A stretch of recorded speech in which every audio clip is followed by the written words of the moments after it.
Hey everybody, Dr. Anthony Youn here, America's Holistic Plastic Surgeon. I'm going to do a little video here on fillers. So if you've ever thought about having fillers, today I'm going to talk about the most common ones and the ones that I recommend, and maybe certain ones that I would recommend you stay away from. So I'm just going to start. I've got basically 6 different types of injectable fillers that I typically recommend for my patients. And I'll go through each one and describe what they're good for, and then I'll talk to you about the types of fillers that you definitely want to stay away from. So the first family are the Restylane family of fillers. I'll show you here the boxes. And each of these fillers do different things. The classic one is called Restylane. Restylane L has lidocaine in it. But this is the filler that's been around for a long time. It's a hyaluronic acid filler. Hyaluronic acids basically are naturally occurring moisturizers of our skin. And when we inject them into the skin, they can act as long-term fillers lasting anywhere from 6 to 12 months, sometimes even more. Restylane has been around for several years. It's kind of like the go-to filler for a lot of people. This one is really kind of tried and tested and true, and you can really use it for most filler indications. It's FDA approved to fill in the nasolabial folds. This is a great place to inject it. Sometimes I have patients who say, look, I've got kind of a small chin. This is something that I would start injecting to enhance the chin. So Restylane being kind of like a tried and true, very commonly used filler. If you're not sure what filler to choose, obviously talk to your doctor, but this is one that usually is kind of a can't miss. The second one I have is called Restylane Lift. Now this used to be called Perlane. Perlane, it's a little bit of a thicker substance, so the actual particle size is larger. It does last a little bit longer. The Restylane I just showed you lasts about 6 to 9 months on average in my patients. Restylane Lift lasts closer to 9 to 12 months. And so this is very commonly used for the nasolabial folds, for the cheeks, and once again does last quite a bit longer than a lot of other fillers. So Restylane Lift, a good one for the Restylane family. And then the third filler is Restylane Silk. Restylane Silk is a bit of a thinner substance, just got FDA approved not that long ago. It's the newest of the Restylane fillers that's been FDA approved. This is FDA approved for around the lips and the mouth. So if you've got wrinkles around the lips, if you want to enhance the lips, Restylane Silk is a very good filler for that. Lasts about 6 months. Once again, all of the Restylane fillers are hyaluronic acid fillers. And the great thing about hyaluronic acid is that if you inject something into it, you can actually melt it away if you don't like it. I'll go over that at the end of this talk, actually, about the choosing the fillers and why to choose a hyaluronic acid filler over something different. The second family of fillers are called the Juvederm Fillers, and these are 2 of them. Okay, the first one is Juvederm Ultra Plus, kind of like Restylane. This is one that I use. It's kind of like the jack of all trades for a filler. This is something that we use quite commonly to treat the nasolabial folds. You can inject it into the lips to enhance the lips. Those are the 2 most common areas. Sometimes we'll inject it into the marionette lines, which are the lines down here. The great thing about the Juvederm Ultra Plus, a couple things. Now this is a little different than Restylane. This too is a hyaluronic acid filler, but the longevity, in my opinion, is better. We do see patients that get anywhere from 9 to 12 months out of the Juvederm Ultra Plus. Versus maybe the 6 to 9 months out of the traditional Restylane. This also will absorb a little bit of water once it's put into the system. And so if you do have it injected, we do find, let's say that if we inject it into the lips, it feels just a little bit softer maybe than the Restylane. And it can absorb a little water. You can actually get a little bit more plumping. That also makes it not the best filler to use if you're having filler under the eyes. If you're having filler under the eyes, then Restylane L, traditional Restylane, is going to be better because you don't get that plumping up effect. Because the last thing you want is filler under the eyes to plump up more than you like it to. I have seen patients who've had Juvederm under the eyes, and that Juvederm has actually gotten a little bit lumpy. And so, this is a great filler if you're thinking of plumping up the lips, if you're looking at filling in your nasolabial folds. Not so good if you're going under the eyes. Once again, great longevity. This is a filler actually that I use most commonly. Another great one is called Voluma. Voluma is from the Restylane family, or I'm sorry, the Juvederm family, and this is a great filler for the cheeks. It's FDA approved to plump up the cheeks. The face itself, it ages in 3 dimensions. We lose volume in our face as we get older, and to revolumize the cheeks, to fill them back out, can really help a lot of people to look younger, to take 5 to 10 years off without actually having surgery, and this is a great treatment for it. Great thing about this, Voluma lasts a long time. Lasts about 1.5 years up to 2 years in patients, so you get good longevity. Bad thing is it's quite expensive. Most offices charge anywhere from $900 to $1,000, sometimes more per syringe, and most people need at least 1.5 to 2 syringes in each cheek. Okay, so you're talking 3 to 4 syringes total for a maximal improvement. So great for the cheeks, but you got to be careful with it.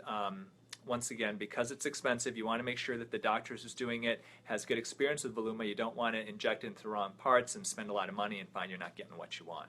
But great treatment for the cheeks.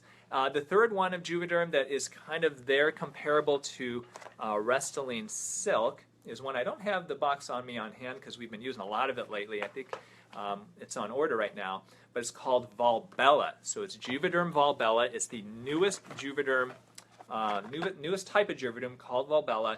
It is FDA approved for the fine lines around the lips, mainly used for kind of those the smoker's lines, that type of thing. I have been using it, have had great results so far. I've been really happy with it, and it's one of the first fillers that I have seen since old Cosmoderm. You may remember collagen. There was a version of collagen that was very thin that I can inject into the fine lines of the lips that worked great, but only lasted a couple months. The Juvederm company, Allergan, just got approved Vall, a very fine filler, does get good longevity, 6 to 12 months, and great for kind of these fine lines around the lips. So if you're thinking about having those fine lines around the lips treated, look at Vall as a new treatment. The negative with Vall, they come in small syringes, only 0.55 cc's in each syringe, so not as much as with traditional Juvederm, that's a 1 cc syringe, or the kind of the competitor, which is Restylane Silk, which also comes in a 1 cc syringe. It's a little less expensive.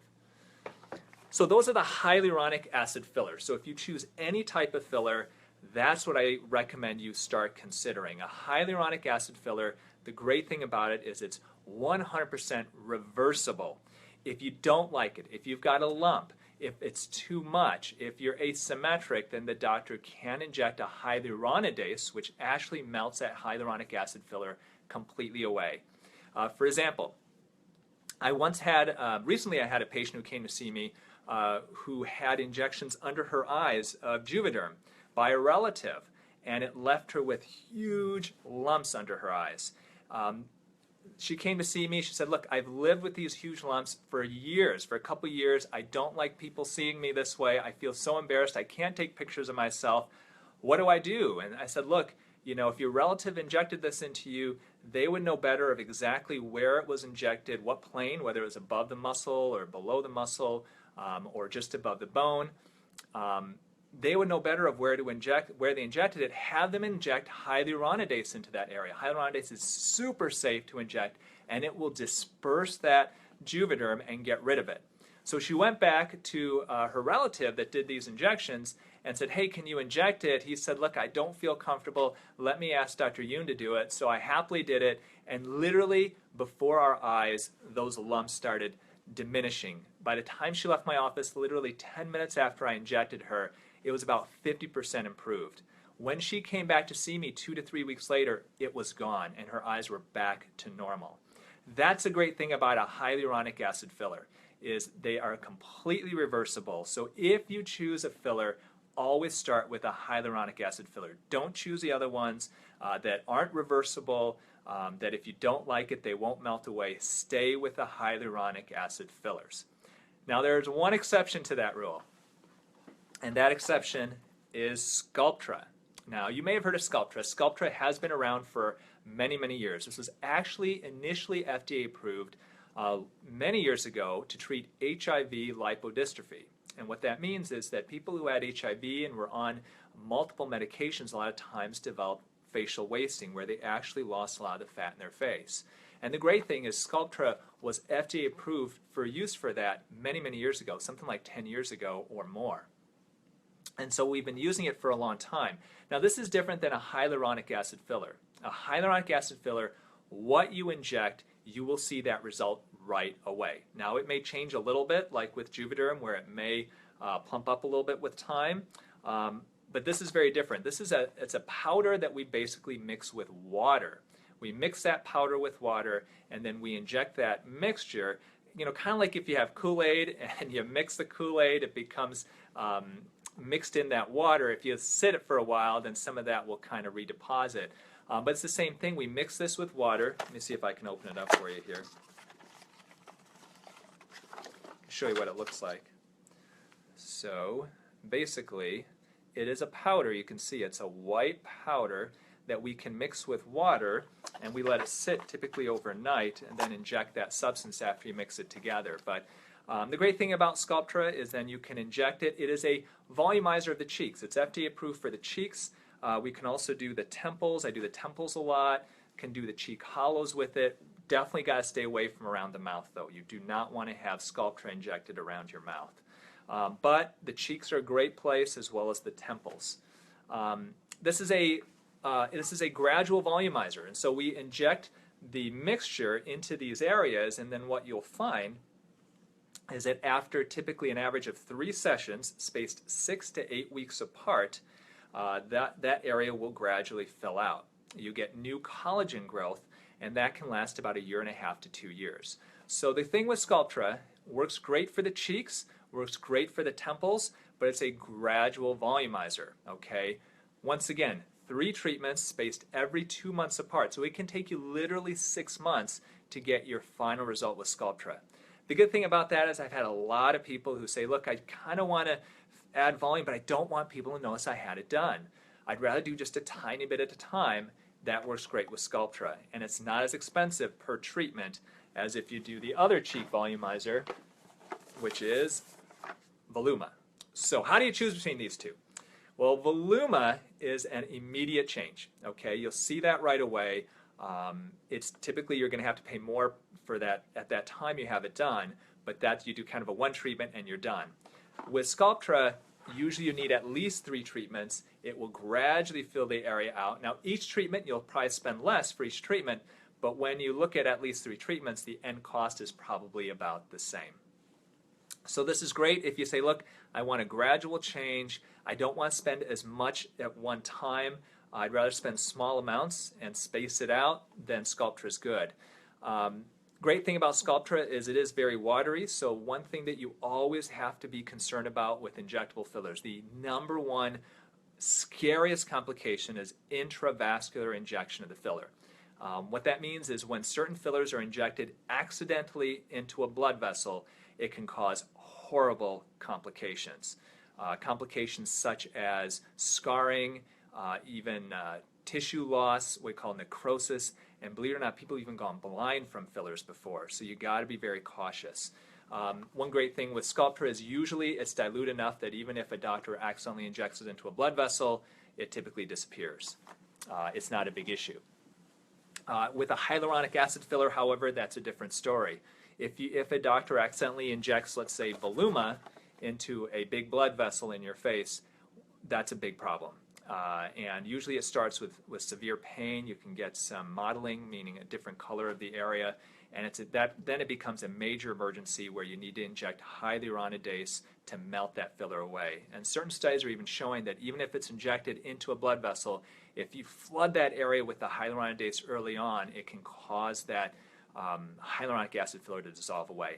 And that's the main reason why I don't recommend non-hyaluronic acid fillers. Now, there are a lot of fillers out there, not a lot, but a handful, that are FDA approved that are not hyaluronic acid fillers. If those are accidentally injected into a blood vessel, basically you're screwed.